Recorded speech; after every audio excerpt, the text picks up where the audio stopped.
Would you like to eat? Crazy.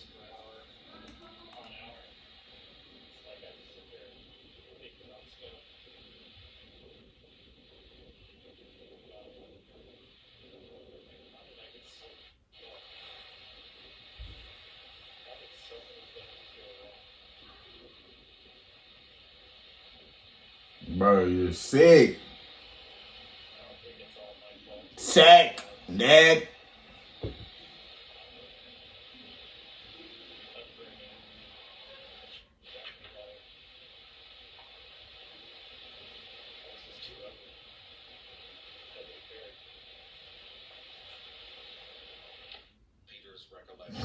Bro, that's crazy, bro.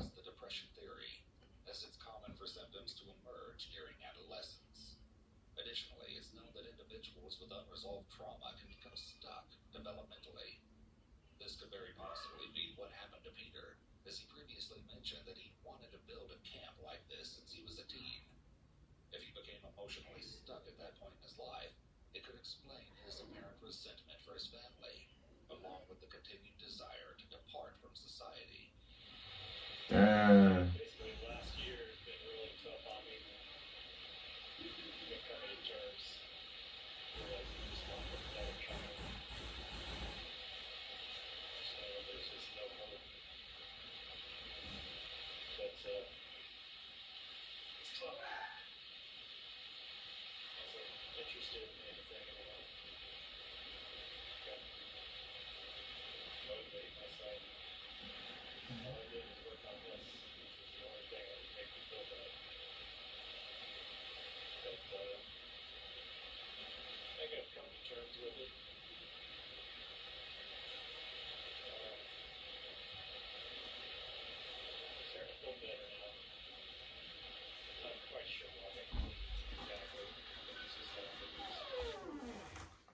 Oh, oh, oh, oh, oh.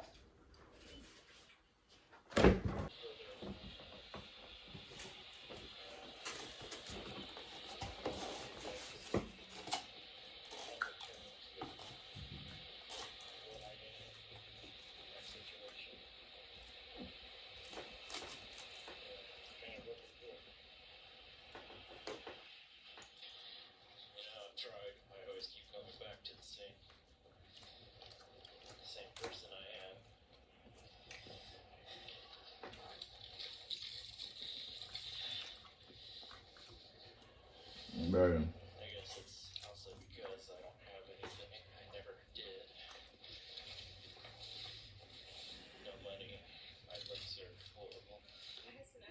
Mm.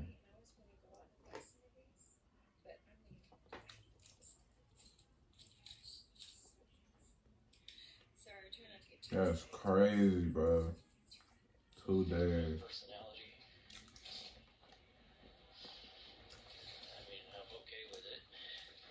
She all happy, bro. She all happy. She happy seeing you.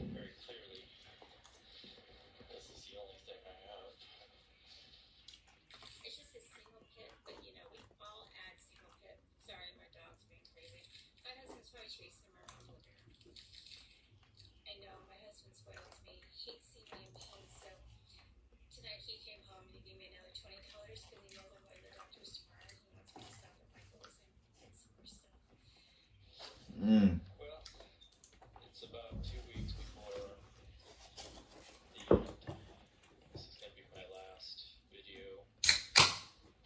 Take one. Scale.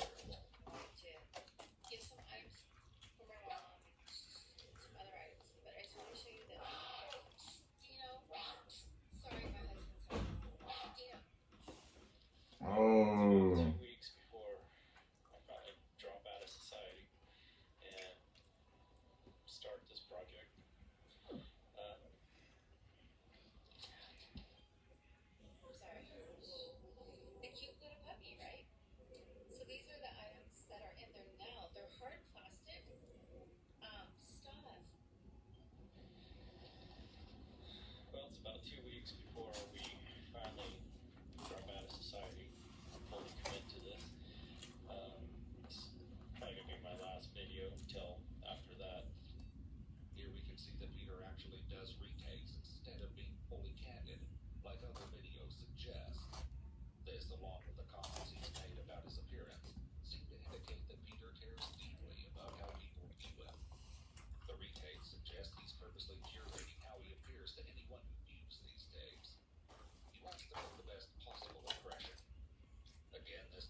Oh, that Sprite. That Sprite gets you right.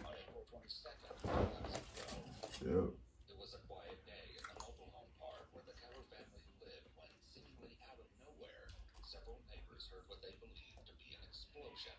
Mm.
Mm.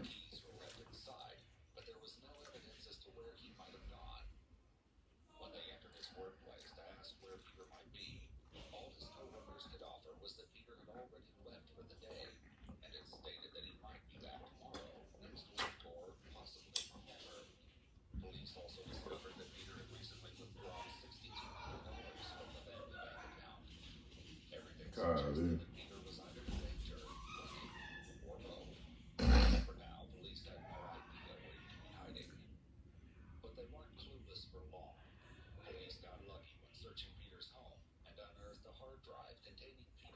Mm.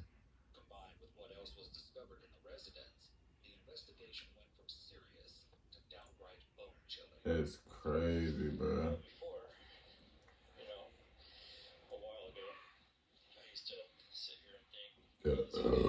Oh.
Mm.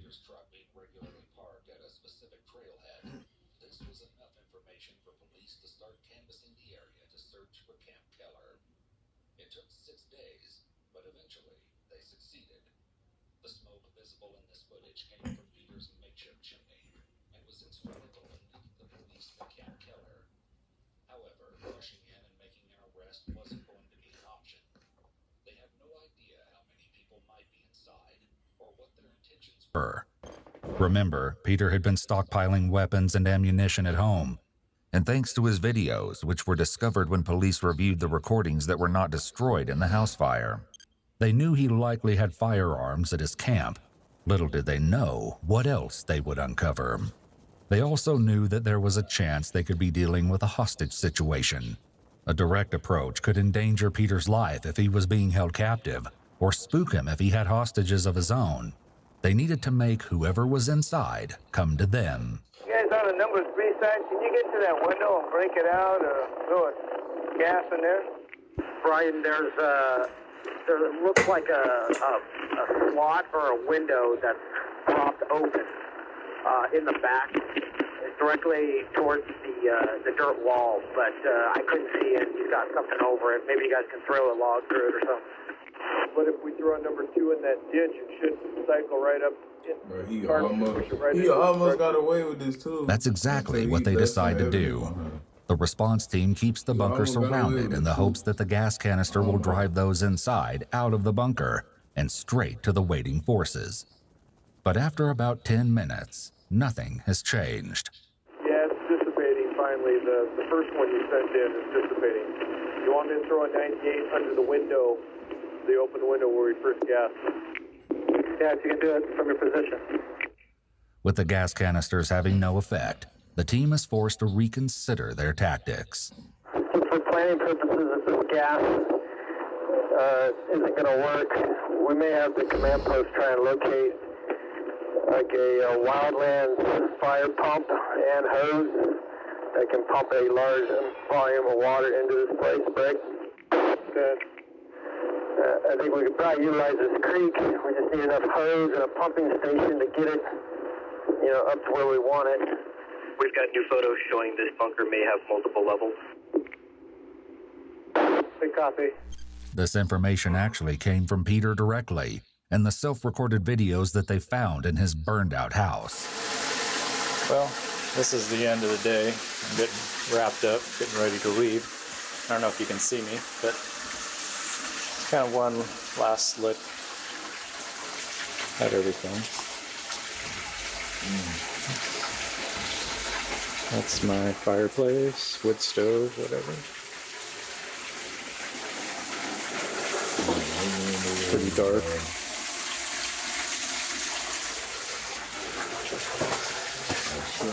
Now we're going upstairs. Alright, you need some light in there.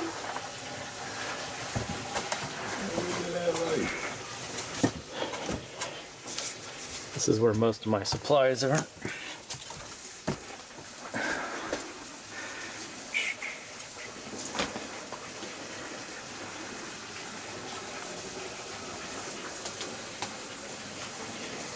Pretty well stocked up. It's my window.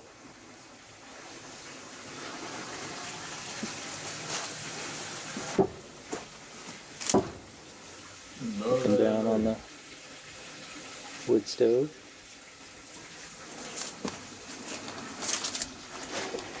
And that pretty much wraps it up for the day. Finally, police resorted to throwing a grenade towards the bunker. Threw a grenade in that. Oh. When even an actual explosion failed to get results, police knew that they would have to be the ones to approach. After a full day of besieging the bunker, they decided to break through the roof. Wait, so y'all did all You might be that, wondering why a all house that fire time. investigation demanded such an extensive response. As a matter of fact, it didn't. After assessing the situation, investigators concluded that they were dealing with arson. But that would all change when they made their way into the home and stumbled upon a disturbing They did not discovery. have to throw a grenade. It wasn't a subtle attempt either. The remains of a red gas can were found melted onto the stove, where it had been placed in a skillet to heat up until it ignited. Police found several other gas cans throughout the residence, boxes of ammunition, and a homemade explosive device. Investigators could only assume it was meant to be triggered by the fire in order to destroy the house and everything inside. Had the fire team arrived just a few moments later, it could have gone off while they were on the roof, potentially costing them their lives. Police believed that this evidence was meant to be destroyed in the fire, along with the video diaries, but those items were hardly the most shocking thing they discovered. There were 2 bodies in the bedroom of the Keller home, untouched by the fire. Tragically, the bodies were identified to be those of Lynette and Kayleen Keller. They had both been shot in the head. Oh. Nice. Nice, look at all that smoke, oh my gosh. Okay, make sure you don't touch this, Okay. because this gets really freaking hot. It seems that what Peter's video diaries have been hinting at the entire time was killing his own family. Part of me has a hard time even imagining doing what I'm going to do. But as I think about it, I always come up to the same conclusion every time. I'm starting to get more okay with it. Retired Sergeant Cindy You sound West was starting once to again get willing to more share okay her with it. thoughts on the tragedy. I don't think either of them knew it was coming. Where is Again, he at based right on the now? conversations that we He's had not with here, friends bro. of He's somewhere else. both of them, it sounded like he was a loving, great husband. So I think they were both blindsided by it. And, you know, I don't know. This case just racks my brain. There's no way it's ever going to resolve in my brain, because you just think, why? Not only did he kill his wife and his daughter, but based on the friends and neighbors, he had this dog that went everywhere with him, hiking or apparently to go build the bunker, you know, for all these years. And he killed the dog too. He was afraid that the dog would give him away in the bunker. And so he killed the dog too. Again, there's no explanation. I mean, He I killed get his own that he dog. obviously had some sort of mental illness. Dipstick wasn't hitting the oil with him, but it just makes you shake your head. I've seen a lot of stuff in my career, a lot of bad things. You just shake your head about, you know, sometimes when things happen. But this case really, really got to me. Cindy shared with us what happened when police finally made entry into Camp Keller. And what they find inside the bunker is even more shocking than anyone expected. When our TAC 30, aka SWAT guys, discover the bunker, of course, they surround it, make sure everybody's safe, let everybody know what's going on before they hail to him saying, hey, you know, come on out with your hands up, yada, yada, all that. And it was just a short time after they initially tried to make contact with him that they heard a pop. So they didn't know, did he have an accidental discharge? Was it something else? They didn't know. When the walls of Camp Keller were finally breached, police discovered that Peter had stayed true to his word and ended his life when faced with capture, soon after the police surrounded his stronghold. Perhaps this was Peter's only intention all along. That's crazy. He bro. wanted to That's achieve crazy, this bro. teenage fantasy of living out underground in the woods before he died. But he had no end game other than his own death. Well, the fact that he was found was significant. We were worried what he might do to somebody else. If he's, you know, brazen enough to kill his wife and his daughter, then what's he going to do to somebody else? But I think there was a sense of relief that it was over, that he had been not apprehended, but that he was finished with his crime spree, that nobody else got hurt. There was so much potential for injuries to citizens and all the officers involved that it was definitely a sense of relief. The camp was turned over to King County Department of Natural Resources, who eventually destroyed the bunker. Peter's cash hoard was donated to a memorial scholarship established in memory of Lynette and Kayleen. Hey, man. That's sad, bro.